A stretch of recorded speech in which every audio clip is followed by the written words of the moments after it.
লোকসঙ্গীতের জনপ্রিয় কণ্ঠশিল্পী সালমার ব্যক্তিগত জীবনে আবারও নেমে এলো ভাঙনের ছায়া। ৭ বছরের দাম্পত্য জীবনের ইতি টেনেছেন তিনি। আইনজীবী সানাউল্লাহ নূর সাগরের সঙ্গে সালমার দ্বিতীয় সংসারও ভেঙে গেছে বলে নিশ্চিত হওয়া গেছে। জানা গেছে গত বছরের ২৯ নভেম্বর আনুষ্ঠানিকভাবে তাদের বিবাহ বিচ্ছেদ সম্পন্ন হয়।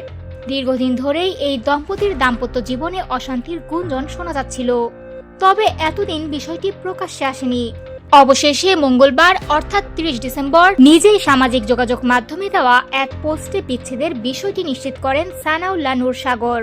বিচ্ছেদের খবর প্রকাশ্যে আসার পরপরই সামাজিক মাধ্যমে আলোচনার কেন্দ্রবিন্দুতে চলে আসেন সালমা। বিশেষ করে প্রথম কন্যা স্নেহাকে নিয়ে দেওয়া তার আবেগঘন পোস্টটি নেটিজেনদের হৃদয় ছুঁয়ে যায়। সাধারণত ব্যক্তিগত জীবন ও সন্তানদের নিয়ে খুব একটা কথা বলেন না এই শিল্পী, তবে বড় মেয়ের জন্মদিন উপলক্ষে ব্যতিক্রমী আবেগ প্রকাশ করেন তিনি। গত ৩১ ডিসেম্বর কন্যা স্নেহার জন্মদিনে দেওয়া দীর্ঘ পোস্টে সালমা লিখেছেন, খুব অল্প বয়সে মা হয়েছিলেন তিনি। সন্তানকে কোলে নেওয়ার ভয়, মায়ের অনভিজ্ঞতা আর ভালোবাসার অসীম অনুভূতির কথা উঠে আসে তার লেখায়।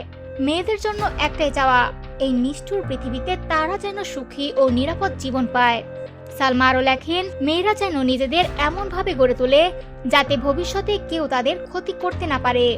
মা বাবা চিরদিন পাশে থাকবে না, এই বাস্তবতা মনে রেখেই সন্তানদের আলোর মানুষ হয়ে ওঠার দোয়া করেন তিনি।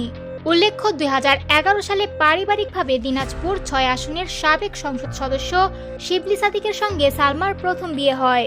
সেই সংসারেই জন্ম হয় কন্যা স্নেহার। তবে ২০১৬ সালে তাদের বিচ্ছেদ ঘটে। এরপর ২০১৯ সালে আইনজীবী সানাউল্লাহ নূর সাগরের সঙ্গে নতুন করে সংসার বাঁধেন এই গায়িকা, যারও পরিসমাপ্তি ঘটল এবার।